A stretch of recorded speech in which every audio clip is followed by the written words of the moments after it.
شأنه وأشهد أن محمدا عبده ورسوله داعي إلى رضوانه اللهم صل عليه وعلى آله وأصحابه وإخوانه. Hadirin dan hadirat yang dirahmati Allah Subhanahu wa taala, kita lanjutkan bahasan kita. Pada pertemuan sebelumnya kita membahas tentang akhlak setan dan juga cara-cara setan dalam menggoda manusia dari yang datang disebutkan dalam Al-Qur'anul Karim. Maka pada kesempatan kali ini kita akan bahas akhlak setan dan juga kegiatan-kegiatan setan yang disebutkan dalam hadis-hadis Nabi sallallahu alaihi wasallam. Di antara kebiasaan syaitan, ya, dalam hadis disebutkan bahwasanya syaitan suka makan dengan tangan kiri dan suka minum dengan tangan kiri. Oleh karenanya Rasulullah SAW merintahkan seorang untuk menyelisihi syaitan. Kata Nabi SAW, "Idza akala ahadukum falyakul biyaminihi wa idza syariba falyashrab biyaminihi." Jika salah seorang dari kalian makan, makanlah dengan tangan kanannya, dan jika minum, maka minumlah dengan tangan kirinya. Fa inna syaitana ya'kulu bisyimalihi wa yashrabu bisyimalihi. Karena syaitan minum dengan tangan kiri dan makan dengan tangan kiri. Dan kita disuruh menyelisih syaitan, ya. Allah berfirman, "Ya ayyuhalladzina amanu la tattabi'u khutuwati syaitan." Wahai orang-orang yang beriman, janganlah kalian mengikuti langkah-langkah syaitan. Kebiasaan-kebiasaan syaitan harus ditinggalkan. Dan demikianlah Allah menciptakan syaitan dengan memiliki kebiasaan yang buruk. Dia hobinya makan tangan kiri, hobinya minum tangan kiri. Kok begitu Ustaz? Ya memang hobinya begitu, ya. Seperti lalat suka hobinya mencari yang bau-bau. Ya udah begitu. Memang begitu hobinya. Maka kita jangan ikut kebiasaan apa? Syaitan, ya. Seseorang berusaha makan dengan tangan kanan, berusaha minum dengan tangan kiri. Dan diingatkan sebagian ulama, kalau tangan kita kotor misalnya tangan kanan, maka jangan menghalangi kita untuk minum dengan tangan kanan. Sebagian orang ketika tangan kanannya kotor kemudian dia minum dengan tangan kiri. Jangan, ya. Kita berusaha tetap minum tangan kanan. Kalau kotor, ya pegang gelasnya juga dicuci, ada masalah, ya. Ada masalah. Demikian juga hati-hati ketika makan steak misalnya, ya. Ini potong dengan tangan kanan, naikkannya dengan apa? Tangan kiri, ya. Dengan tangan kanan terus tusuk sebagai tangan kiri, nggak boleh, ya. Demikian juga kalau makan yang menggunakan 2 sendok misalnya, hati-hati jangan sampai tangan kiri juga ikut, ya. Karena syaitan itu cara syaitan untuk makan. Yang kedua, yang berikutnya, di antara kebiasaan syaitan juga adalah memberi dengan tangan kanan dan memberi dengan tangan kiri dan menerima dengan tangan kiri. Maka seorang muslim berusaha memberi dengan tangan kanan dan menerima dengan tangan kanan. Kata Nabi SAW, "Liyakulu ahadukum biyaminihi wa liyashrab biyaminihi wa liyakhudh biyaminihi wa liyu'ti biyaminihi fa inna syaitana ya'kulu bishimalihi wa yashrabu bishimalihi wa yu'ti bishimalihi wa ya'khudhu bishimalihi." Hendaknya salah seorang dari kalian liyakul ahadukum biyaminihi, hendak dia makan dengan tangan kanannya, dia minum dengan tangan kanannya, dia mengambil dengan tangan kanannya, dia memberi dengan tangan kanan. Kenapa? Fa inna syaitan, karena syaitan itu makan dengan tangan kiri, minum dengan tangan kiri, memberi dengan tangan kiri, menerima dengan tangan kiri. Ini adab kita latih diri kita dan juga kita latih anak-anak kita, jangan kita sepelekan. Sehingga ketika kita bilang, jangan ikut syaitan, dia terbiasa untuk menyelisih syaitan.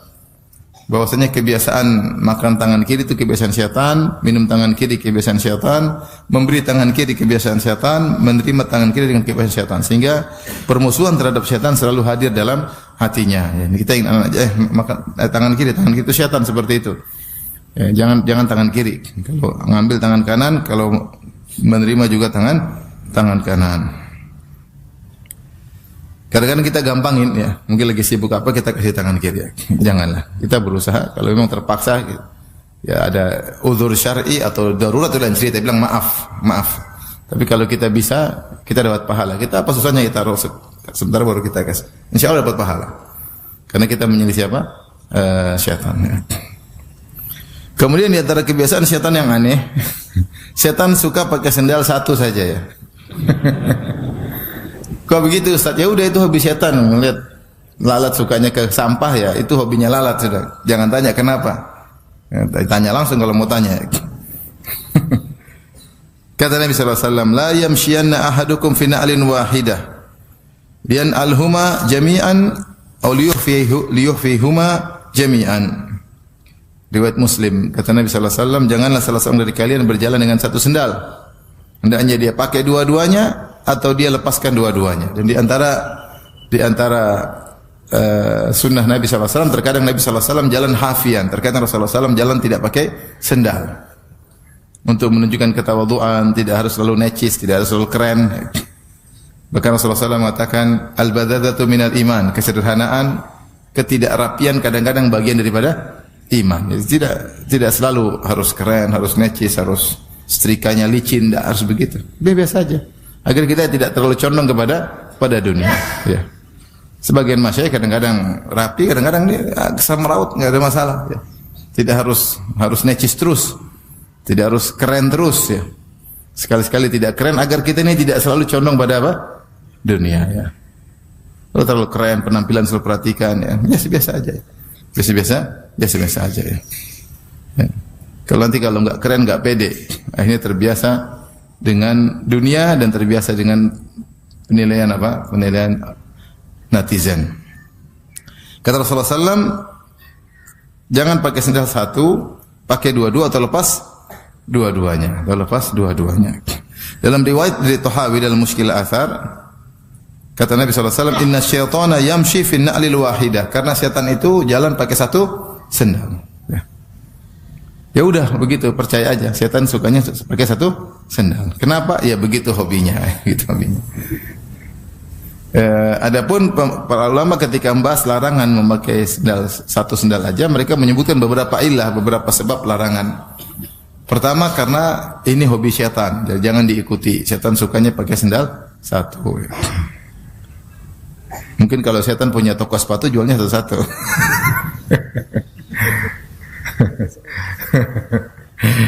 Yang kedua, dia mengatakan kenapa dilarang pakai sendal satu? Karena Islam menyuruh untuk adil, ya. Jangan kita mendolimi salah satu kaki, ya pakai dua-duanya atau lepas dua-duanya, ya. Satu juga nggak seimbang.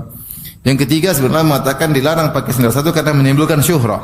Syuhrah itu pusat perhatian dan Islam tidak suka orang cari pusat perhatian. Apalagi pusat perhatian dengan perkara-perkara yang buruk, yang tidak beres. Ya. Kita aja pakai pakaian syuhrah dilarang, kata Nabi sallallahu alaihi wasallam, "Man labisa libasa syuhrah fid dunya adahullahu albasahullahu libas al-madhammah yaumal qiyamah." Siapa yang memakai pakaian yang menimbulkan kesohoran, ketenaran di dunia, Allah akan buat dia memakai pakaian kehinaan pada hari kiamat kelak. Pakaian syuhrah itu pakaian yang orang semua lihat, perhatian. Bisa tampil beda, bisa terlalu bagus, bisa terlalu jelek. Ya. Kalau ibu-ibu mungkin pakai pakaian terlalu indah ya. Mungkin lagi pakai baju jilbabnya ada kupu-kupunya. Jadi kalau jalan terbang, semua orang lihat, ada kupu-kupu berjalan, ada kupu-kupu kurus, ada kupu-kupu gemuk katanya. Jadi semua orang lihat semua, ini jangan. Itu pakaian syuhrah, pakaian yang semua orang ngelirik. Sama seorang muslim lelaki juga demikian, pakai pakaian yang tampil beda. Semua orang tidak seperti dia pakai. Jadi bisa tampil beda juga syuhrah. Bisa juga karena terlalu indah, baju terlalu mahal, terlalu banyak keindah, semua orang ngelirik. Atau terlalu jelek, bolong-bolong masih dipakai ya. Ini semua tidak boleh. Semua tidak boleh ya. Dan secara umum tampil beda tidak disukai dalam syariat ya. Apalagi tampil beda karena aneh-aneh ya. Jalan mundur misalnya. Ada. Tujuannya apa sih? Pecahkan rekor dunia, jalan mundur. Naik sepeda mundur ada juga, saya baru lihat. Masya Allah, naik sepeda mundur. Tapi saya belum lihat ada naik motor mundur. Kalau ada lebih keren lagi tuh kalau mau cari perhatian ya. Naik motor apa? Mundur. Enggak usah lah ya. Semua yang bisa menimbulkan pusat perhatian kita jauhi. Rasulullah mengatakan apa? Innallaha yuhibbul abdal taqiyal khafiyya al-ghani. Innallaha yuhibbul abdal taqiyal ghaniyal khafi. Allah suka dengan hamba yang bertakwa, yang khafi, tidak suka tampil. Tidak suka tampil. Al-ghani yang cukup. Ya, tidak minta-minta sama orang. Ya. Jadi seorang biasa-biasa saja. Makanya Rasulullah SAW dahulu ketika bikin kajian di tengah-tengah para sahabat, maka kalau ada orang dari luar kota Madinah datang, dia bingung Nabi yang mana? Nabi yang mana ya? Tidak ada yang tahu Nabi yang mana. Karena Nabi penampilan sama dengan yang lain. Sampai akhirnya dibuatlah tempat duduk buat atau gundukan buat Nabi SAW, sehingga orang luar kalau datang langsung tahu Nabi yang mana, karena dia mengajar, Rasulullah SAW mengajar. Bahkan dalam riwayat ketika Nabi SAW berhijrah bersama Abu Bakar As-Siddiq, ketika sampai di Madinah, orang-orang menyangka Abu Bakar lah Nabi, sehingga mereka menyambut marhaban kepada Abu Bakar. Sampai akhirnya ketika Rasulullah duduk, kemudian ada panas yang mengenai Nabi, kemudian Abu Bakar menaungi, baru mereka tahu ternyata Nabi yang itu, bukan yang tadi ya. Kenapa? Karena penampilannya biasa saja, tidak tampil beda. Semua kegiatan yang buat kita tampil beda, keren-keren, kita hindari sudah. Umur udah 40, 50, bentar lagi tewas, masih sibuk pingin tampil beda, pingin pamer, pingin pusat perhatian, pingin udahlah, bentar lagi tewas. Jangan maunya keren-kerenan di jalan, semua orang lihat, motor kasih suaranya gede. Makanya saya dengar, benar atau tidak, katanya kalau ketangkap polisi itu yang motor suara gede ditaruh di telinganya, benar enggak? Hah? Benar. Yang ganggu orang, semua, buat apa semua orang lihat? Mending lihat senang, lihat juga apa? Terganggu. Hidup biasa-biasa saja. Hati-hati juga kalau ternyata ada dakwah kemudian ngajarin seperti itu, jangan. Kita ini bukan orang mau artis, mau jadi pusat perhatian orang. Bukan ya. Saya pernah jalan di Masjid Nabawi, sekelompok orang berbaju hitam semua, berbaju hitam, sorban hitam, baju hitam, mereka berapa lengkap. Saya pikir ini kelompok sesat kali yang apa namanya Lebaran lebih dulu lihat ombak di laut ya. Dan puasa juga lebih dahulu lihat apa? Pasang surut apa air laut. Saya lihat, oh ternyata Ustadz Sunnah. Kok begini? Saya kaget juga. Maksud saya sudah sempat negative thinking. Jangan begitu. Jangan kita tampil beda, nggak perlu, ya sudah. Ngapain? Itu kebiasaan, bukan kebiasaan para salaf. Dan bahaya pakai pakaian tampil beda, ada larangannya. Ada larangannya. Ini saya harus sampaikan karena terkadang teman-teman tidak ngerti. Terkadang sebagian ustadz kebablasan pengen tampil beda, jangan ikut-ikutan. Yang memalingkan kita daripada akhirat hanya ingin tampil beda, hanya sekedar menampilkan penampilan keren-keren, enggak usah lah, biasa-biasa aja. Biasa-biasa aja. Kalau mau keren-keren depan istri, di keren-keren sana. Kalau depan istri orang ngapain keren? Benar enggak? Ini depan istri orang keren, depan istri sendiri amburadul. Kicau beliau. Kacau balau ya. Baik. Jadi setan suka pakai sendal satu. Jangan ikut-ikutan ya. Jangan ikut-ikutan ya. Baik. Berikutnya di antara hobi setan. Setan tidak suka tidur siang. Setan tidak suka tidur siang. Dalam hadis Rasulullah suruh kita tidur siang ya. Kata Rasulullah SAW, qilu fa inna syayatina la taqil.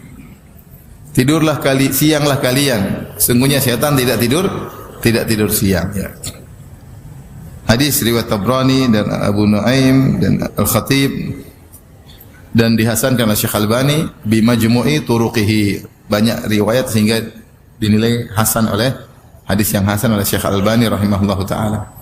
Perlu membahas di antara sunnah Nabi adalah tidur siang. Dalam sebuah riwayat Rasulullah SAW istirahat di rumah sebagian orang, di saudarinya Ummu Sulaim ya. Kalau nggak salah Ummul Haram ya, bintu Milhan kalau nggak salah ya, Rasulullah tidur siang situ ya. Kemudian para sahabat juga tidur siang. Di antara hadis tentang kisah ketika terjadi cekcok antara Ali bin Abi Thalib radhiyallahu anhu dan Fatimah bintu Rasulullah sallallahu alaihi wasallam. Satu hari Rasulullah SAW datang ke rumah Fatimah dan Ali di siang hari, karena ini madhan atau waktu yang diduga Ali tidak keluar lagi di rumah, waktu istirahat. Waktu istirahat. Maka Rasulullah SAW pun datang. Rasulullah SAW bertanya, kok Ali tidak ada? Kata Rasulullah SAW, aina ibnu ammik, di mana Ali bin Abi Thalib? Kata Fatimah radhiyallahu ta'ala anha, kana baini wa bainahu syai' faghadabani fakharaja wa lam yaqil indi. Tadi ada masalah antara saya dengan dia bikin saya marah atau dia marah, kemudian dia keluar dari rumah dan dia tidak tidur siang di sini. Menunjukkan kebiasaan Ali tidur siang di mana, di rumah. Akhirnya Rasulullah SAW menyuruh orang cari di mana Ali bin Abi Thalib. Dicari-cari ternyata tidur di masjid. Maka dikatakan Rasulullah, huwa fil masjidi raqid, dia sedang tidur di masjid, tidur siang. Ini kalau kita diomelin istri, enggak bisa tidur siang di rumah, di mana? Di masjid. Yang repot kalau diomelin di malam hari. Jadi rajin sholat tahajud di masjid. Hikmah. Jadi kemudian Rasulullah SAW datang ke Ali bin Abi Thalib, kemudian ada pasir di tubuhnya. Rasulullah SAW usap dengan jarinya, dengan tangannya yang mulia. Kata Rasulullah SAW, kum abat turab, bangunlah wahai lelaki yang sedang ada tanahnya. Maka Ali pun bangun, kemudian balik ke rumah. Dan sejak itu Ali paling suka kalau dipanggil Abu Turab. Abu Turab itu ada orang yang ada tanah di badannya, Abu Turab. Karena disitulah Rasulullah Ali merasakan bagaimana indahnya luar biasa akhlak Nabi. Nabi SAW mencari dia di masjid. Rasulullah SAW bersihkan tubuhnya dari tanah. Rasulullah SAW bangkitkan dengan kelembutan. Rasulullah SAW tidak marah Ali bela putrinya, enggak. Rasulullah tidak kepo, tidak tanya-tanya. Pulang selesai. Ya, mertua yang luar biasa ya. Oleh karenanya Ali bin Abi Thalib bangga atau gembira kalau dipanggil dengan apa? Abu Turab. Karena kalimat Abu Turab ini mengingatkan kenangan yang indah luar biasa. Bagaimana akhlak Rasulullah sallallahu alaihi wasallam. Demikian dalam satu hadis juga sahabat berkata, "Kunna la nataqadda wa la naqil illa ba'dal jum'ah atau kama qala." Kami dahulu tidaklah makan siang dan tidak tidur siang kecuali setelah Jumat. Sehingga khilaf di kalangan para ulama, tidur siang kapan? Apakah setelah zuhur atau sebelum zuhur? Yang benar Allah alam bisawab, yang penting siang hari. Di siang hari, sebelum, setelah, orang punya kesibukan berbeda-beda. Jadi ini secara kesehatan luar biasa, punya efek yang luar biasa. Dengan tidur sebentar, 20 menit, setengah jam, maksimal 1 jam, enggak sampai 1 jam, punya kekuatan yang luar biasa. Jadi bisa optimal bekerja, ya. Tapi kalau diteruskan mesin jalan terus, ya lemes ya. Kalau istirahat sebentar, kemudian kerja lagi maka kuat, ya. Nah, setan pengin kita lemas. Jangan tidur, jangan tidur. Ini oleh karenanya bahkan kalau kita lihat dari cerita-cerita tentang orang-orang tokoh-tokoh besar, mereka tidur ya. Sebut atau besar orang kafir, mereka tidur siang ya. Mereka tidur siang sehingga mereka bisa lebih efektif setelah bangun, lebih giat karena mesin sudah istirahat sebentar. Nah, dalam Islam tidur siang juga sunnah. Tidurnya juga sunnah ya. Maka sempatkan tidur siang. Kita tidak tidur siang juga lama-lama. Sampai 2 jam, 3 jam. Kalau 2 jam, 3 jam tidur siang, malam pasti begadang. Tapi kalau tidur cuma setengah jam, 40 menit, setengah jam, malam udah ngantuk lagi dan bisa bangun lagi sholat malam. Ya berusaha kita jalankan sunnah. Syaitan tidak tidur siang karena syaitan tidak mau off dalam menggoda manusia. Kalau tidur siang istirahat dong, enggak. Terus menggoda manusia. Terus menggoda manusia. Siang malam enggak godain manusia. Itulah kerjaan syaitan. Maka seorang berusaha untuk tidur siang. Baik.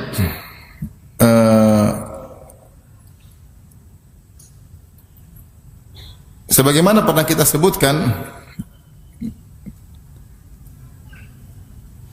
bahwa setan berusaha untuk ikut serta dalam segala kegiatan manusia. Bagaimana cara menggoda manusia dalam segala kegiatannya ya.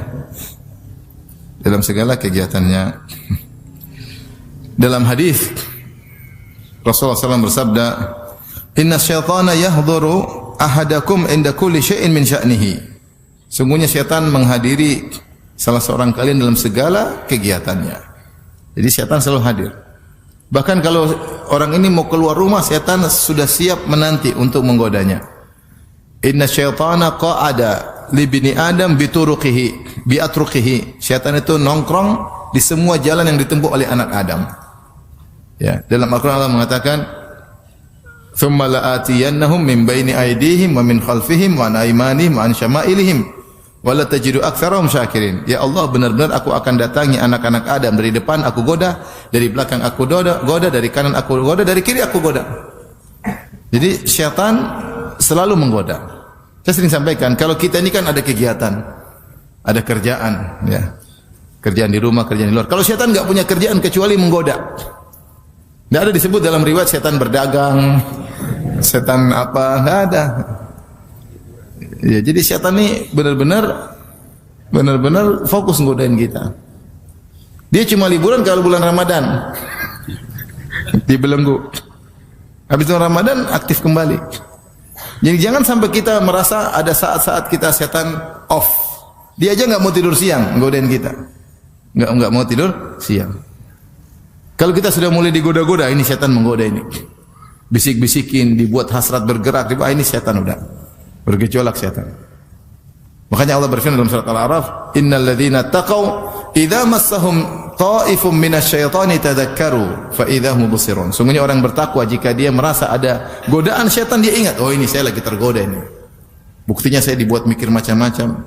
Buktinya syahwat saya mulai bergejolak. Ini ada peran setan di sini. Karena setan selalu hadir. Setan selalu hadir. Ya, setiap manusia mungkin punya potensi maksiat. Karena kemaksiatan bisa dari luar, bisa dari dalam. Faktor internal, faktor eksternal. Ya. Tetapi dia bisa merasakan ini tidak biasa ini. Berarti ada setan yang menggoda. Maka segera dia ingat Allah Subhanahu wa taala. Maka setan ikut serta dalam segala kegiatan manusia. Tapi di antaranya saya bacakan di sini kata Nabi sallallahu alaihi wasallam, "Inna syaitana yahdhuru ahadakum inda kulli syai'in min sya'ni hatta yahdhurahu inda ta'amihi." Syaitan menghadiri kegiatan manusia, seluruh kegiatannya sampai ketika makan. Fa idza saqatat min ahadikum luqmatu falyumit makana biha min adha, thumma liyakulha wa la yadu ahli syaitan. Kalau ada makanan jatuh dan masih mungkin dibersihkan, maka bersihkan. Kemudian makan. Ya, dan jangan biarkan untuk syaitan. Ini isyarat bahwasanya syaitan makan makanan sisa. Terus yang buang-buang makanan, syaitan datang makan. Maka jangan dibuang, dibersihkan. Dan di antara tawadhu Nabi sallallahu alaihi wasallam disebut dalam hadis Rasulullah sallallahu alaihi wasallam jalan, tiba-tiba di tengah jalan Rasulullah sallallahu alaihi wasallam melihat ada korma. Rasulullah ambil, Rasulullah mau makan, tidak jadi. Rasulullah bersihkan, Rasulullah mau makan, Rasulullah SAW tidak jadi. Khawatir ini korma sedekah. Dan Rasulullah SAW dilarang makan apa? Harta sedekah. Rasulullah tidak menerima sedekah, Rasulullah SAW hanya menerima hadiah. Tapi Rasulullah SAW sudah bersihkan, mau makan. Ustaz, kalau zaman sekarang gimana? Ya, pokoknya kalau mungkin untuk dimakan, makan. Mungkin untuk dimakan, makan. Allah mengatakan kalau makanan sudah dibuang, orangnya sudah ditinggalkan oleh pemiliknya, maka itu boleh diambil ya. Tentunya kita berbicara tentang hukum asal ya. Hukum asal. Makanya Syekh bin Baz pernah ditanya, bagaimana tentang orang-orang melakukan kesyirikan kemudian mereka taruh-taruh makanan di kuburan? Boleh enggak dimakan? Maka jawabannya secara hukum fikih, kalau ternyata makanan tersebut berupa sembelihan maka tidak boleh, khawatir sembelihan kepada selain Allah Subhanahu wa taala. Tapi kalau buah, kue, maka boleh. Maka boleh. Tapi kita kata kalau kita makan, orangnya tambah syirik. Habis. Habis. Dipikir wah dimakan sama wali ya. Ternyata ya ternyata ya wali-wali daya. Ternyata bukan wali. Ternyata kita yang makan ya. Ada kawan dulu tinggal di satu kota, situ banyak orang penyembah berhala dan mereka sering kasih makanan Kadang-kadang mereka taruh uang. Teman saya bilang, saya dulu suka ngambil ini, Ustaz. Ngambil buah-buah, ngambil duit-duit. Cuma sekarang udah berubah. Mereka nggak taruh uang asli, sekarang uang mainan. Kalau dulu mereka taruh uang asli zaman-zaman dulu. Ya, sekarang dewanya bisa dikibulin juga. Yang penting perwakilan. Taib, jadi seorang berusaha tidak buang-buang makanan. Dan di antara bentuk mensyukuri nikmat Allah adalah dimanfaatkan seoptimal mungkin. Ini bentuk bersyukur. Kita ngajarin istri kita, anak kita, ya, agar tidak mubazir. Beli secukupnya. Kalau enggak cukup, enggak habis ya disimpan kalau memang mungkin. Kalau memang sudah qadarullah enggak bisa lagi ya sudah, mau diapain. Tapi selama tidak dibuang-buang, selama masih bermanfaat jangan dibuang-buang. Karena kalau dibuang maka syaitan yang makan. Salah satu hobi syaitan adalah makan makanan sisa yang kotor yang dia suka. Kok begitu Ustaz? Sudah jangan tanya. Sama dengan lalat, kenapa suka sampah-sampah? Maka Rasulullah SAW jika datang jatuh satu makanan, maka kau bersihkanlah. Kemudian ini sunnah Nabi SAW. Ya beda kalau jatuh di sampah enggak, tapi kalau selama jatuh di lantai rumah kita, jangan terlalu, maksud saya jangan terlalu pikiran macam-macam, udah bersihin aja enggak ada masalah.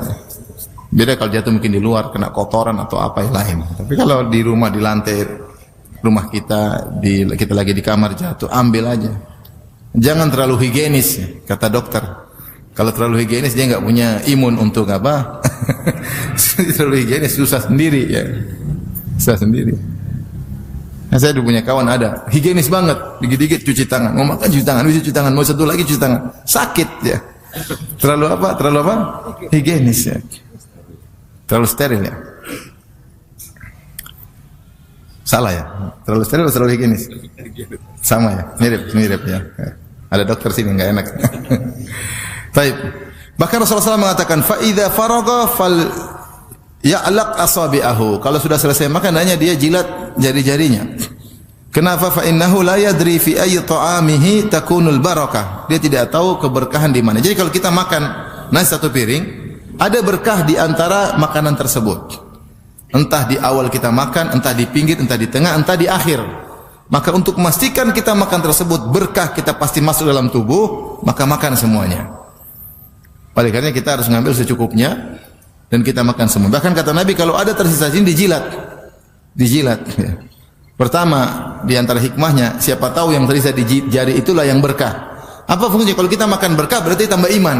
Kita semangat beribadah, tidak malas, jauh dari maksiat karena kita makan makanan yang berkah. Semua aktivitas kita kan dari sumber energi. Kalau energinya berkah, insyaallah lebih berkah kehidupan kita. Maka jangan buang.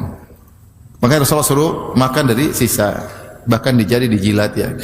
Yang kedua sebagai bentuk penghormatan terhadap nikmat Allah, kita tidak buang-buang. Ya. Kalau berlebihan kasih tetangga, kasih orang, banyak orang sekarang susah. Saya tahu di satu kampung sampai orang ngutang, bukan di sini, tapi di kampung lain tahu orang ngutang sampai untuk beli beras. Di luar sana masih banyak orang susah. Ada yang sehari makan cuma sekali. Ini ada di tanah air kita. Kasihan. Kita makan dibuang-buang berasnya, enggak, jangan. Kita makan secukupnya, kalau enggak kasih orang, ya. Kasih orang, masih banyak yang bisa memanfaatkan. Jadi ini dalil bahwasanya kalau makanan terbuang sisa-sisa dia akan dimakan oleh syaitan ya. Yang ajarin sama jangan sisa, nanti dimakan setan, habisin. Kalau enggak makannya lain kali. Enggak bisa, mami sudah kenyang sekali, udah mami yang makan kalau gitu. Kalau enggak lain kali kamu jangan ambil apa? Banyak-banyak, secukupnya. Kita ajarin. Sehingga selalu anak-anak itu tahu tentang permusuhan dengan syaitan. Kemudian juga dalam hadis syaitan ingin ikut tidur di rumah orang, makan di rumah orang. Ya. Kata Nabi SAW, "Idza dakhala ar-rajulu baitahu fadzakarallaha 'inda dukhulihi wa 'inda ta'amihi." Qala syaitan, jika seorang masuk rumahnya, kemudian dia menyebut Allah, berzikir kepada Allah ketika masuk rumah. Mengucapkan salam, berzikir kepada Allah. Ya. Bismillah kharajna, bismillah walajna. Ya. Dia baca Quran, dia berzikir kepada Allah. Wa inda ta'amihi, dan juga dia berzikir kepada Allah ketika makan. Syaitan berkata, la mabita lakum wala asya. Wahai anak buah sekalian, tidak bisa kita nginap di rumah ini dan tidak ada jatah makan malam. Wa idza dakhala falam yadhkurillaha 'inda dukhulihi. Kalau dia masuk rumah tidak sebut nama Allah, qala syaitan adraktumul mabit. Ini orang masuk rumah tidak zikir, ini kesempatan kita bisa tidur nginap di rumah ini. Wa idza lam yadhkurillaha 'inda ta'amihi qala adraktumul mabitu wal asya'u. Adraktumul mabita wal asya'a. Kalau dia tidak baca zikir ketika makan, tidak bilang bismillah misalnya, kata syaitan, kalian bisa nginap di sini dan kalian bisa ikut makan malam. Ya. Rawahu Muslim. Hadis riwayat Muslim. Jadi syaitan berusaha untuk makan dan minum bersama manusia, berusaha juga nginap di rumah seorang. Ya. Oleh karenanya Rasulullah berkata, al-baitul ladzi yuzkarullahu fihi wal baitul ladzi lam yuzkarillahu fihi kal hayy wal mayyit. Atau kama qala Nabi sallallahu alaihi wasallam, rumah yang ada zikir kepada Allah dan rumah yang tidak ada zikirnya seperti orang hidup dan orang mati. Maka seorang berusaha isi rumahnya dengan zikir agar menolak syaitan. Di antaranya masuk rumah baca zikir, kemudian di rumah salat sunnah, baca Quran di rumah, mau makan zikir kepada Allah Subhanahu wa taala, doa-doa jangan ditinggalkan agar dijaga dari godaan syaitan. Syaitan senantiasa menggoda ya. Menggoda. Bahkan demikian juga bahwasanya syaitan ikut serta dalam berhubungan intim dengan manusia. Nabi sallallahu alaihi wasallam bersabda, "Lau anna ahadakum idza ata ahlahu qala bismillah, Allahumma jannibna syaitan wa jannibi syaitana ma razaqtana." Seandainya salah seorang dari kalian ketika mendatangi istrinya, kemudian dia berkata bismillah, Allahumma jannibna syaitan, ya Allah jauhkanlah kami, itu aku dan istriku dari syaitan. Wa jannibi syaitana ma razaqtana, dan jauhkanlah syaitan dari anak yang akan kau beri rezeki kepada kami. Kata Nabi sallallahu alaihi wasallam, faqada bainahuma walad. Kalau seandainya dia mengucapkan doa tersebut, lantas Allah takdirkan ada anak dari hubungan intim tersebut, lam yadurruhu syaitan, maka syaitan tidak akan bisa beri mudarat kepada anak tersebut. Hadis riwayat Bukhari dan Muslim. Apa maksudnya syaitan tidak bisa beri mudarat? Anak ini pasti jadi orang soleh di kemudian hari. Bukan berarti dia tidak punya dosa, dia mungkin salah, dia mungkin berdosa, tapi ujungnya dia akan menjadi anak apa? Soleh. Kenapa? Waktu proses pembuatannya, ya, kedua orang tuanya baca doa kepada siapa? Allah, agar dilindungi dari syaitan. Maka ini perlu diperhatikan. Menunjukkan syaitan ikut serta. Dan dalam Al-Quran Allah mengatakan, wasyarikhum fil amwali wal auladi wa'iduhum. Ya. Kata Allah, silakan engkau iblis menyertai mereka, itu anak-anak Adam, fil amwali wal aulad, dalam harta dan dalam anak-anak. Sebagian ulama menafsirkan musyarakat atau partisipasi iblis atau syaitan terkait dengan anak-anak, di antaranya ketika proses hubungan intim, maka syaitan ikut serta. Makanya dalam Al-Quran ketika Allah menyebutkan tentang bidadari, Allah mengatakan fihinna qasiratut tarfi lam yatamithunna insun qablahum wala jan. Di surga ada bidadari-bidadari yang selalu menundukkan pandangan. Mereka tidak pernah disentuh oleh lelaki sebelumnya dan tidak pernah disentuh oleh jin sebelumnya. Jadi jin bisa ikut serta dalam hubungan intim dengan manusia, dan kenyataan menunjukkan beberapa kasus kita dapati sebagian jin masuk dalam hati, dalam tubuh seorang wanita. Kenapa? Karena dia jatuh cinta. Dia suka dengan wanita tersebut.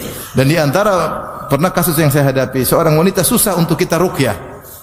Di Korea ternyata dia cinta sama jin tersebut.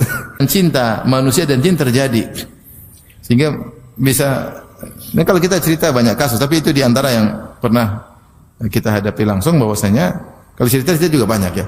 Itu di antara saya pernah hadapi langsung, bahwasanya cinta bisa terjadi antara jin dan apa? Manusia. Maka kalau seorang lupa untuk baca doa, bisa jadi syaitan ikut serta berhubungan intim dengan istrinya. Maka dua-duanya berusaha baca, suami dan istri baca. Apa doanya? Bismillah. Allahumma jannibna syaitan wa jannibi syaitana ma razaqtana. Jangan lupa ya.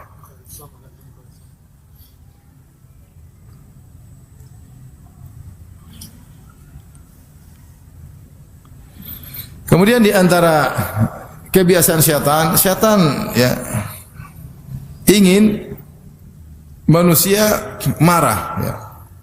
Syaitan menggambarkan, membisikkan kepada manusia sehingga akhirnya dia emosi ya. Karena syaitan suka manusia emosi. Kalau manusia sudah emosi, dia akan melakukan hal-hal yang buruk yang tidak bisa dia kontrol. Dalam satu hadis Rasulullah SAW bersabda, ya, atau dalam riwayat disebutkan, istabba rajulani inda Nabi sallallahu alaihi wasallam, faqadiba ahaduhuma, fashtadda ghadabuhu hatta intafakha wajhu wa taghayyar. Dua orang saling caci memaki di sisi Nabi sallallahu alaihi wasallam. Maka salah satunya marah. Sampai marahnya parah, sampai wajahnya kemudian berubah, ya, saking marah, emosi. Maka Rasulullah SAW berkata, inni la a'lamu kalimatan law qalaha la dhahaba anhu alladhi yajid. Sungguhnya saya tahu suatu zikir atau kalimat yang seandainya dia diucapkan olehnya maka akan hilang kemarahannya. Law qala a'udzu billahi minasyaitonir rajim. Dia berkata a'udzubillahi minasyaitonir rajim. Menunjukkan bahwasanya kemarahan itu dari apa? Dari syaitan. Dari syaitan. Akhirnya ada satu orang yang menyampaikan kepada orang yang sedang marah tadi. Dia berkata, ta'awudz billahi minasyaitan. Wahai fulan, kau sedang marah, mintalah perlindungan dari syaitan. Dia tambah marah lagi. Ya. Atarabi ba'san abanyurun ana idhab. Emang saya kenapa? Emang saya sakit? Emang saya gila? Sana pergi. Ternyata dia tidak mau berdoa untuk berlindung dari syaitan. Syaitan masih menguasainya. Jadi kalau kita marah, yakinlah syaitan sedang membisik-bisikan, mengompor-ngompori kita, memprovokasi kita, maka kita jangan dikuasai oleh syaitan. Ya. Jangan emosi, sabar. Kalaupun kita ngambil keputusan, jangan emosi. Dipikirkan dengan tenang, bukan atas dasar emosi. Karena kalau sudah emosi, banyak akan menimbulkan penyesalan. Rasulullah mengatakan la taqdab, jangan marah. Sahabat yang dinasihati begitu dia mengatakan fakartu hina qala li ma qala fawajadtu anna al-ghadab jima'u syarri kulli. Aku merenungkan nasihat Nabi yang bilang jangan marah, jangan berulang-ulang. Aku renungkan ternyata segala sebab kerusakan adalah kemarahan.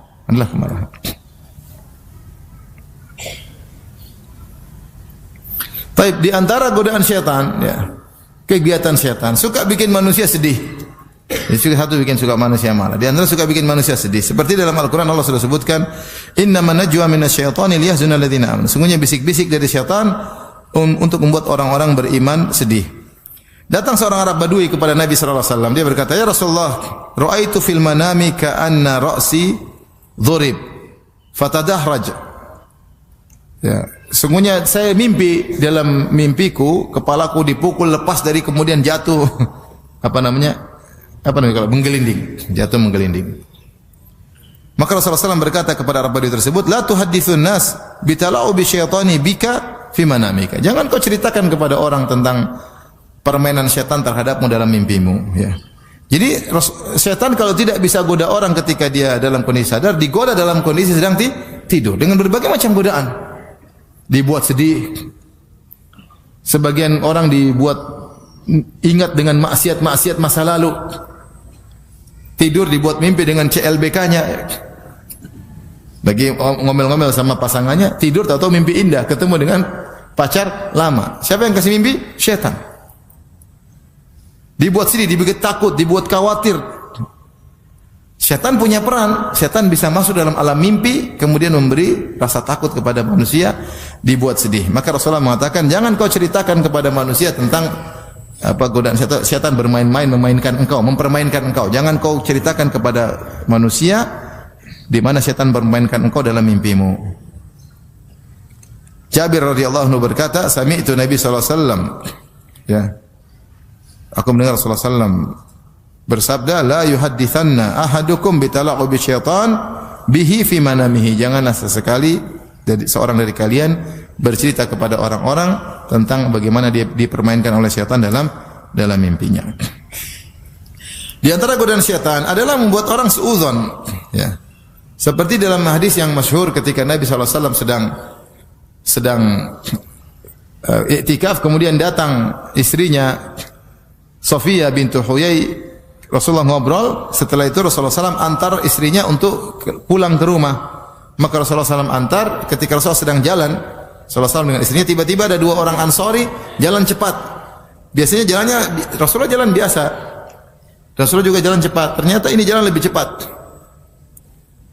Melewati Nabi dan Sofia. Maka Rasulullah berkata, "Ala rislikuma."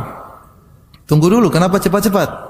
Kata mereka, "Subhanallah." Ya. Kata Rasulullah, "Innaha Sofia, ini istriku." Kata mereka, "Iya." Jadi mereka tidak curiga sama Nabi. Ya. Kami tidak curiga, tapi Nabi mengatakan, "Inni khasyitu an yuqdhifa fi qulubikuma syai'an." Saya khawatir syaitan mendiktekan kepada hati kalian berdua sesuatu. Sebelum kalian suudzon, saya jelaskan ini adalah istriku sendiri. Karena ini posisinya di malam hari. Di luar masjid mungkin ada hal yang sepi, tiba-tiba ada Nabi jalan dengan perempuan. Tentu dua sahabat tidak mikir macam-macam. Ketika mereka tahu Nabi seorang mulia, tidak mungkin macam-macam. Tapi Nabi memutuskan jangan sampai syaitan membisikkan sesuatu setelah itu. Maka Rasulullah mengatakan, agak khawatir syaitan melemparkan pada diri kalian sesuatu. Maka saya putuskan, saya katakan inilah istriku Sofia. Ini dalil bahwasanya syaitan suka membuat seorang suudzon, mendiktekan pada diri kita untuk suudzon kepada orang lain. Dan itu banyak, rumah tangga hancur, pekerjaan hancur, persahabatan hancur gara-gara suudzon. Yang diktekan siapa? Syaitan. Itu cara syaitan menggoda. Maka hati-hati, seorang hukum asalnya dia tidak boleh suudzon. Hukum asal kita harus husnudzon kepada saudara kita sampai ada dalil indikator yang kuat yang mengeluarkan dari hukum asal sehingga membuat kita suudzon. Kalau kita tidak bisa hilang suudzon tersebut, tabayun, tanya. Kalau kita tidak bisa hilang suudzon tersebut, tabayun agar jelas memang dia begitu atau tidak. Tapi di antara syaitan menggoda adalah ketika seorang lelaki berkhalwat dengan wanita. Kata Rasulullah SAW, "La yakhluwanna rajulu bimra'atin illa kana syaitanu thalithahuma." Tidaklah seorang laki berduaan dengan seorang wanita kecuali syaitan hadir. Kecuali syaitan hadir. Apa tujuan syaitan hadir? Untuk membuat syahwatnya bergejolak, untuk menggambarkan hal-hal yang indah dalam maksiat. Sebagaimana syaitan telah bersumpah, "La uzayyinanna lahum fil ardi." Sungguh aku benar-benar akan menghiasi maksiat bagi mereka di atas muka bumi. Maka seorang menghindar, jangan sampai berdua-duaan dengan wanita yang bukan mahram. Sampai para ulama bahas, kalau ada kita masuk ke musalla, ada laki-laki jadi imam, kemudian kita seperempuan jadi makmum, kalau ini bukan mahram jangan enter masuk khalwat. Imamnya laki, perempuannya satu. Habis assalamualaikum, kaf halu ukhti ya.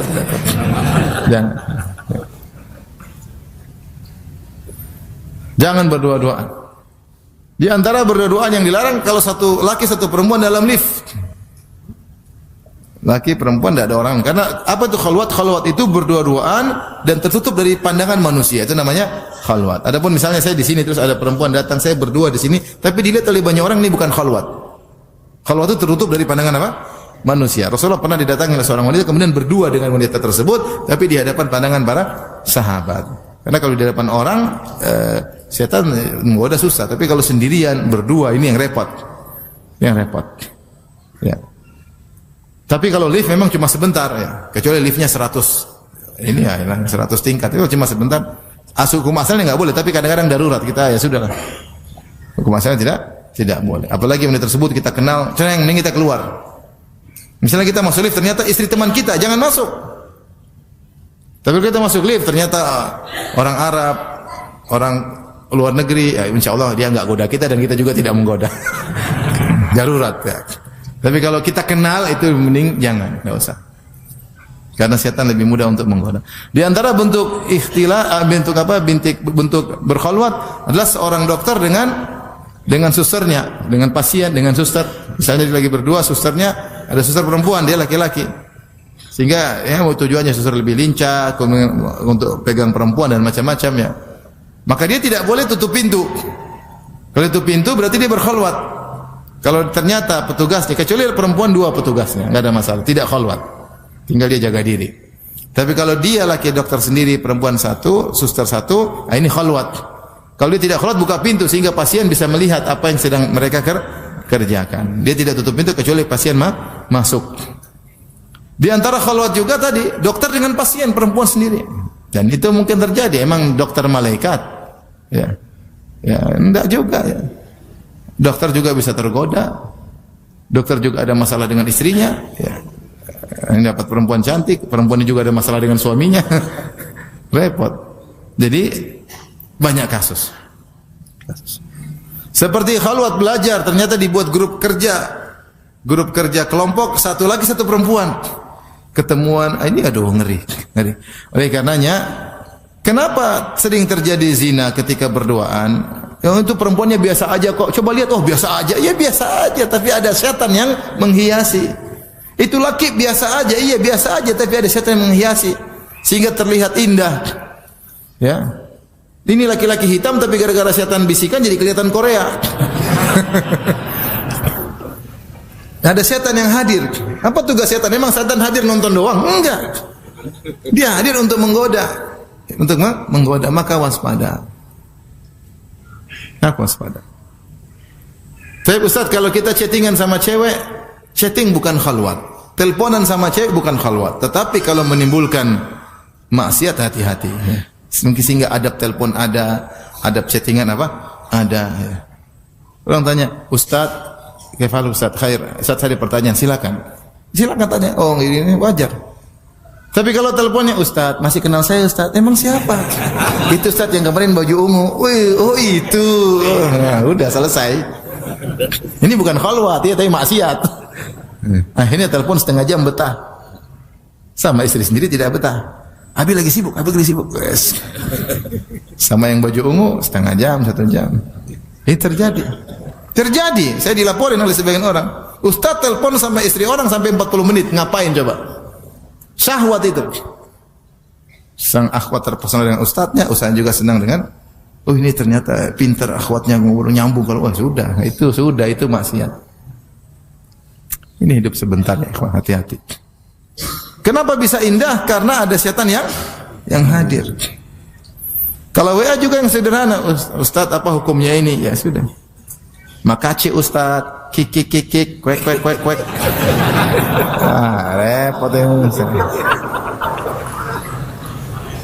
Kisi call. Repot. Meskipun itu bukan khalwat, tapi itu bisa menimbulkan maksiat.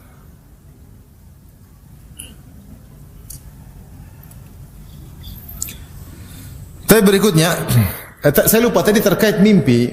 Mimpi benar, mimpi terkadang isyarat. Mimpi itu kan ada, Nabi sebut ada 3. Dari Allah sebagai isyarat yang bisa kita tafsirkan. Yang kedua dari gangguan syaitan, tadi Nabi juga sebut. Yang ketiga, dari sering diomongin jadi kebawa mimpi. Siang-siang ngomong, saya mau poligami. Terus tidur, poligami. Wah, kayaknya petunjuk dari Allah. Enggak. Ente itu apa namanya? Itu ngobrol siang hari, malam ke bawah ya. Itu namanya ke bawah ya.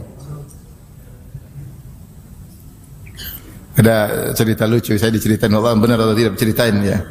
Katanya ada yang mimpi poligami.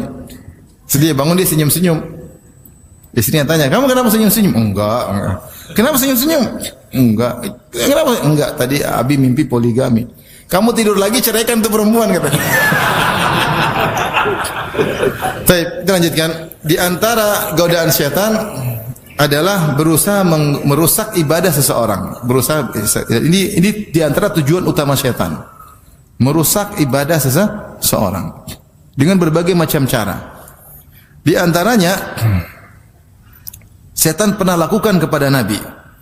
Dalam hadis Rasulullah bersabda, "Inna syaitana arada li fashadda alayya liyaqta'a as-salata alayya." Syaitan lewat depanku kemudian dia menggangguku, ingin memutuskan salatku. Fa amkanani Allahu minhu, Allah buat aku bisa menangkapnya. Ya. Sampai Rasulullah mengatakan, hampir-hampir aku ikat dia di tiang-tiang masjid, tetapi aku ingat doa Nabi Sulaiman, "Wa habli mulkan la yanbaghi li ahadin ba'di." Ya Allah, anugerahkanlah kepadaku kerajaan yang tidak boleh seorang mendapati model kerajaan seperti itu setelahku. Di antara kerajaan kekuasaan Nabi Sulaiman adalah menguasai apa? Jin-jin. Maka Nabi dilarang menguasai jin. Karena kalau Nabi tangkap jin tersebut, Nabi ikat, berarti Nabi menguasainya. Dan ini hanya berlaku untuk siapa? Nabi Sulaiman. Tapi maksud saya setan ini berusaha mengganggu salat Nabi sallallahu alaihi wasallam. Dalam hadis juga Utsman bin Abil As radhiyallahu anhu datang digoda dalam salatnya, maka datang kepada Nabi sallallahu alaihi wasallam berkata, "Ya Rasulullah, inna syaitana qad hala baini wa baina salati wa qiraati yulabbisuha alayya." Ya Rasulullah, syaitan menggangguku dalam salatku, bacaanku jadi kacau, enggak teratur, mungkin hafalan jadi kacau, baca ini nyambung ke sana, nyambung ke situ, surat ini kecampur surat yang lain. Maka Rasulullah SAW berkata, "Dzaka syaitanun yuqalu khanzab," atau khinzib, itu syaitan namanya khanzab ya. Fa idza ahsastahu fata'awadz billahi minhu. Jika kau merasakan kau sedang digoda syaitan, maka berlindunglah, bilang a'udzubillahi minasyaitonir rajim. Watful ala yasarika thalathan, dan buanglah ludah begitu 3 kali sebelah kiri. Ya, ada apa sedikit ya. Itu apa bahasa Indonesia apa namanya? Bukan ludah, ludah kan ludahnya keluar, cuma gitu. Kenapa bahasa Indonesianya apa itu? Hah? Kalau ludah kan ada apa? Ludahnya. Enggak, cuma gitu aja. Ya. Maka beliau berkata, "Fa fa'altu dzalika fa adzhaballahu anni." Aku melakukannya maka Allah hilangkan. Aku salat jadi khusyuk lagi. Jadi setan menggoda.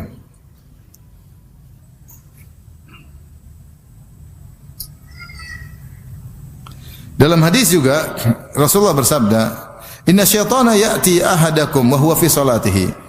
Setan datang kepada seorang sementara dia sedang salat. Fa ya'khudhu sya'ratan min duburihi fayamuddaha fayara annahu qad ahdatha. Maka setan datang, setan ambil rambut sekitar duburnya, setan tarik-tarik rambutnya sehingga dia merasa bahwasanya dia sudah buang angin. Kata Nabi, "Fala yansarif hatta yasma' sautan aw yajid riha." Jangan dia berpaling, jangan dia batalkan salatnya sampai dia mendengar suara atau dia mencium aroma. Ternyata kita merasa buang angin, ternyata godaan apa? Setan. Kecuali kalau ada suara, berarti bukan setan, memang serius. Tapi kalau enggak ada suara, ini setan yang bikin, seakan-akan ada angin. Dalam riwayat bahkan tiupan. Ibnu Abbas berkata, "Inna syaitana yutifu bil abdi liyaqta alaihi salatahu." Setan yutifu itu apa? Mengitari, muter-muter orang sedang salat. Jadi setan bukan tungguin antum, dia muter-muter cari celah gimana goda orang ini. Dia sedang salat nih. Begitu salat langsung dia goda. Fa idza ayahu, kalau dia tidak mampu menggoda orang ini, nafakha fi duburi, maka setan tiup di duburnya. Seakan-akan dia kentut. Kok ada angin? Nah, setan ini kentut apa? Tiup-tiup sembarang. Fala yansarif, maka jangan dia batalkan salatnya. Hatta isma' sautan aw jidriha, sampai dia mendengar suara atau dia mencium apa? Aroma. Kata Ibnu Abbas, "Wa ya'tihi fayasiru dzakarahu fayurihi annahu kharaja minhu syai'." Bahkan setan pun datang ke kemaluannya, kemudian setan menggerakkan seakan-akan keluar tetesan. Ya. Kata Ibnu Abbas, "Fala yansarif, jangan batalkan salatnya hatta yastakin," sampai dia yakin memang dia pipis. Kalau enggak itu godaan apa? Setan. Karena setan memang menggoda, buat orang waswas. Sudah waswas salat itu enggak teratur. Sekarang banyak orang tertipu waswas, sudah wudu dikira belum wudu. Sudah sekali kayaknya belum, tambah lagi sampai wudu lama sekali, kasihan. Saya ada kawan anaknya begitu, padahal sudah sekolah agama, begitu. Saya bilang, "Kau ikuti waswas dosa. Jangan ikut waswas, meskipun ternyata kau belum wudu, kau diampuni oleh Allah karena kau memang sedang berpenyakit." Jadi kalau setan bilang belum, cuekin aja, salat aja. Allah Maha baik. Kalau ternyata memang kau belum wudu, diampuni karena memang kau sedang berpenyakit. Tapi kalau kau ikuti, kayaknya belum, wudu lagi, baru Allah, kayaknya belum, sampai ulang-ulang 5 kali, 10 kali, itu yang setan senang. Maka jangan diikuti. Justru kalau kau ikuti, kau malah ikut apa setan. Jangan diikuti. Sudah merasa wudu sudah, wassu enggak usah, salat aja, enggak ada masalah. Sampai penyakit tersebut hilang. Di antara godaan setan dalam salat, setan buat ingat. Ya. Kata Nabi SAW, ingat-ingat hal-hal yang sudah kita lupakan dalam salat, bukan di luar salat. Idza nudiya lis-salati adbara syaitan wa lahu dhuratun hatta yasma'a ta'dzin, hatta la yasma'a ta'dzin. Kalau syaitan dikumandangkan azan, maka dia kentut. Kentutnya besar yang dia dengar sendiri, kita enggak dengar. Supaya dia enggak dengar azan. Dia menghilangkan, mengacaukan suara azan dengan dia kentut-kentut supaya dia tidak dengar azan. Fa idza qudiya nida, kalau sudah selesai azan, aqbala hatta idza thawwaba bis-salati atau thuwiba bis-salati adbar. Ya. Maka dia pun balik ketika dia siap menggoda. Jadi habis azan dia balik lagi. Nunggu iqamat dia balik. Ketika iqamat dia kabur lagi. Hatta idza qudiyat tathwibu aqbala. Kalau selesai qomat dia balik lagi. Hatta yukhattiru bainal mar'i wa nafsihi. Sampai dia menggoda, membisikkan di antara seorang dengan jiwanya. Dia berkata, uzkur kada, ingat ini, ingat ini. Uzkur kada, ingat ini. Lima lam yakun yadhkur hatta yadhallu ar-rajulu la yadri kam shalla. Sehingga dia ingat, oh ya, ingat sampai dia lupa sudah rakaat ke berapa. Hadis riwayat Bukhari dan Muslim. Itulah syaitan. Semua merasakan enggak godaan itu? Iya. Allah. Oh iya. Baru takbir, oh iya. Itu syaitan. Bilang a'udzubillahi minasyaitonir rajim. Jangan dibiarkan kepala melayang. Udah cuekin aja. Demikian juga di antara godaan syaitan ketika salat membuat kita kepo sehingga kita nengok. Nabi sallallahu alaihi wasallam ditanya tentang iltifatir rajuli fi salat, seorang yang nengok sini. Kata Rasulullah sallallahu alaihi wasallam, "Huwa ikhtilasun yakhtalisuhu syaitanu min salati ahadikum." Hadis riwayat Bukhari. Itu adalah curian, setan mencuri pahala salat kalian. Allah. Kecuri pahalanya. Kecuri pahalanya. Jadi kalau salat jangan tengok. Karena setan ingin mengurangi pahala salat seseorang. Kalau kita tengok-tengok yang tidak perlu, kepo, ada dengar suara, ngelihat, udah. Pahala kena roaming. Setan hilangkan pahala tersebut.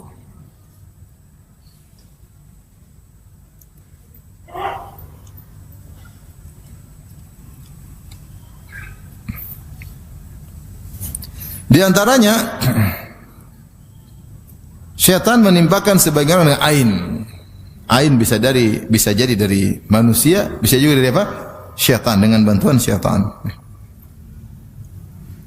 Nabi SAW melihat di rumah Ummu Salamah jariyah fi wajhiha safa, yaitu seorang wanita wajahnya ada masalah, mungkin ada penyakit. Kata Rasulullah, istarqu laha fa inna biha nadhra, hadis riwayat Bukhari. Carilah orang untuk meruqyah budak wanita ini. Sungguhnya dia kena ain.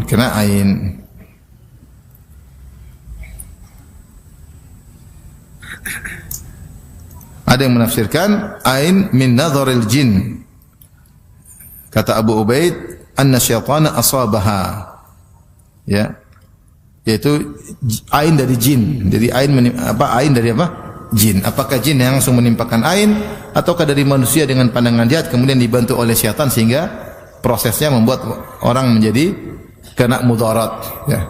Tapi para ulama menyebutkan itu disebabkan karena jin, ya. Demikian juga setan juga hobi melihat aurat manusia, anak Adam, ya. Kata Nabi sallallahu alaihi wasallam, "Inna hadhil hushusha muhtadaratun." Sungguhnya hadhil hushusha yaitu toilet dan semisalnya dihadiri oleh syaitan. Fa idza ata ahadukumul khala'a falyaqul a'udzu billahi minal khubuthi wal khaba'ith. Kalau kalian masuk toilet jangan lupa berdoa, Allahumma inna a'udzubika minal khubuthi wal khaba'ith. Ya. Itu dari jin laki-laki maupun jin perempuan. Demikian Rasulullah SAW bersabda, "Satru ma bainal jin wa aurati bani Adam idza dakhala al-kanif an yaqul bismillah." Yang menghalangi mata jin dari melihat aurat anak Adam, kalau dia buka baju, hendaknya dia bilang bismillah. Jadi sunahnya kalau kita buka baju bilang apa? Bismillah. Karena nanti ada jin yang ngelirik. Makanya jangan sampai dilirik oleh jin. Karena kalau dia lirik dia bisa mengganggu atau menggoda dan yang lainnya.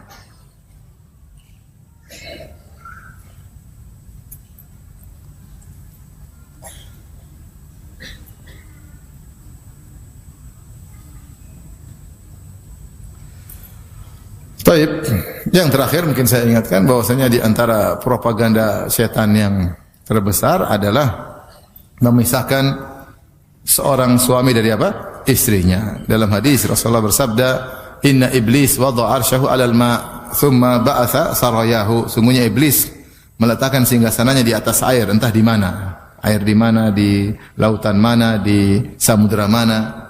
Pokoknya dia punya singgasana. Tsumma ba'atha sarayahu, kemudian dia utus anak buahnya. Fa adnahum minhum manzila a'dhamuhum fitnah. Maka anak buahnya yang paling dekat dengan dia, yang pangkatnya paling jenderal adalah yang paling besar fitnahnya. Setelah mereka menggoda, mereka lapor. Fayaji ahaduhum, maka salah seorang, bukan salah satu setan datang lapor. Ya iblis, saya sudah begini. Kata iblis, ma fa'alta syai'an, kau belum melakukan apa-apa. Ya. Satu lagi lapor, belum, kata iblis, belum. Sampai ada satu datang mengatakan, la azalu birrajul hatta farraqtu bainahu wa baina imra'atihi. Saya senantiasa menggoda laki tersebut sampai saya pisahkan antara dia dengan apa? Istrinya, digoda. Kata iblis, nikma anta, ente setan top. Kata iblis. Faqarrabahu, maka setan mulai sini, duduk samping saya. Diagungkan oleh setan karena berhasil memisahkan seorang laki dari istrinya. Entah yang digoda laki, entah digoda wanita. Ini harus jadi pelajaran bagi kita ya. Setan menggoda. Makanya di antara tujuan dukun sihir adalah memisahkan suami dan istri. Yufarriquna bihi bainal mar'i wa zawji. Dalam Al-Qur'an dalam surat Al-Baqarah kata Allah Subhanahu wa taala, dengan sihir tersebut mereka memisahkan antara suami dengan apa? Istrinya. Jadi di antara tugas utama setan memisahkan suami dan istri. Kita hidup di zaman yang banyak godaan-godaan yang membuat buyar rumah tangga. Dengan sihir, dengan selain sihir, dengan tontonan, dengan pergaulan, dengan chattingan ya.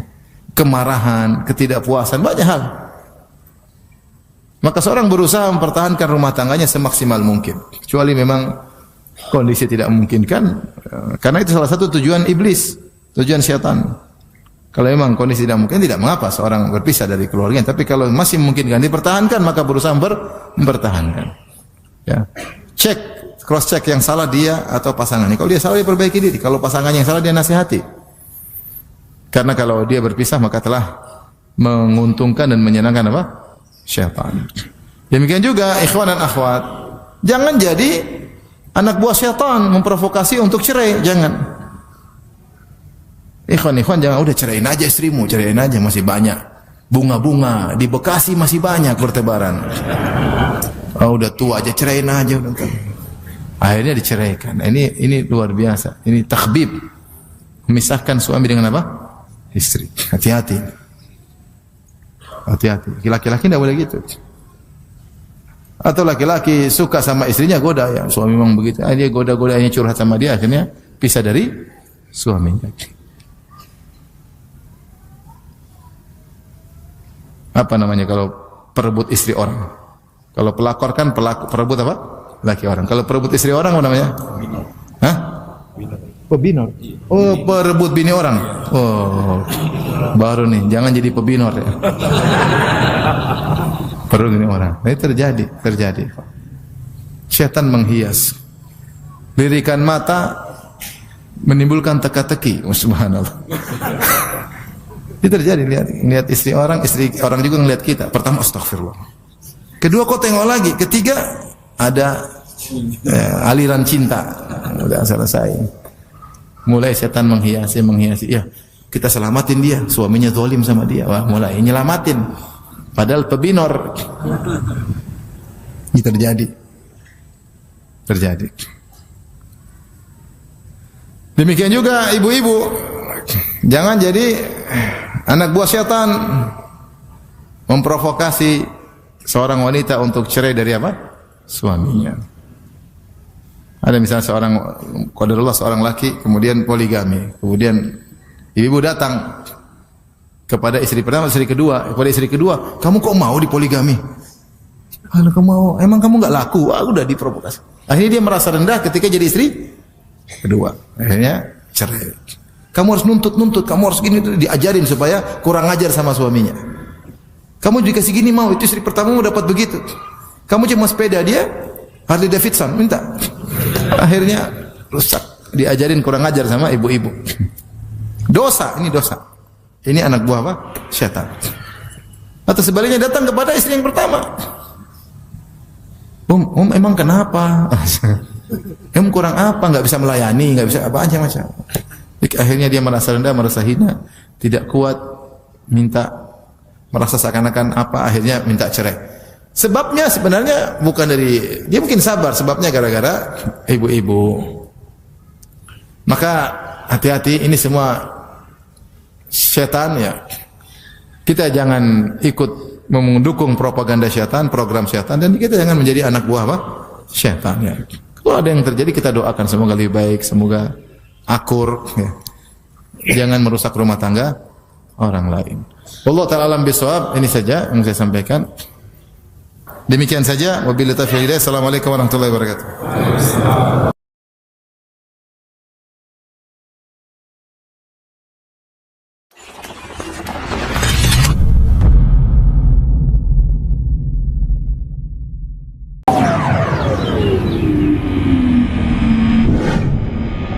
يا أيها الذين آمنوا أنفقوا من طيبات ما كسبتم ومما أخرجنا لكم من الأرض ولا تيمموا الخبيث منه تنفقون ولستم بآخذيه إلا أن تغمضوا فيه واعلموا أن الله غني حميد الشيطان يعدكم الفقر ويأمركم بالفحشاء والله يعدكم مغفرة منه وفضلا والله واسع عليم يؤتي الحكمة من يشاء ومن يؤت الحكمة فقد أوتي خيرا. Bismillahirrahmanirrahim. Alhamdulillahirabbil alamin. Wassalatu wassalamu ala Rasulillah Muhammadin wa ala alihi wa sahbihi wa mawala wa ba'd. Hari ini saya berkesempatan berkunjung ke Pasaman, dan siang ini kita bisa mengunjungi televisi Najia. Masya Allah Ta'ala, televisi ini sudah banyak memberikan manfaat kepada Islam dan kaum muslimin yang ada di Pasaman secara khusus dan wilayah-wilayah sekitarnya secara umum, karena televisi ini sudah pakai satelit sehingga bukan hanya mereka di Sumatera yang bisa menikmatinya, bahkan di luarnya mereka juga bisa menikmatinya. Ada hal yang penting kita sampaikan kepada para pemirsa. Ternyata untuk operasional kegiatan televisi ini tidak kurang 45 juta harus mereka keluarkan setiap bulan, dan donasi yang terkumpul tidak lebih dari 15 juta. Maka saya mengetuk kepada para pemirsa Najia TV dan yang lainnya untuk bisa menemani donasinya kepada televisi ini sehingga kegiatan yang mereka laksanakan bertambah lebih lancar di hari-hari mendatang insyaallah ta'ala. Demikian sedikit yang bisa kita sampaikan. Wassalamualaikum warahmatullahi wabarakatuh.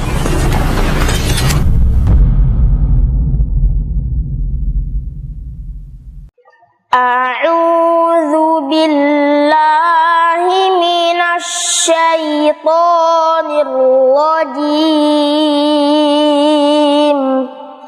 Bismillahirrahmanirrahim. Wal fajr wa layalin 'ashr wasyaf'i wal watr wal laili idza yassar hal fi dzalika qasamun lidzi hijr. Assalamualaikum warahmatullahi wabarakatuh. Allah Ar-Razzaq Dzul Quwwatil Matin. Dialah yang memberikan rezeki, dan dialah yang maha kuat dan maha perkasa. Kelak rezeki yang Allah berikan kepada kita akan ditanya dari mana kita mendapatkan dan kemana kita infakkan.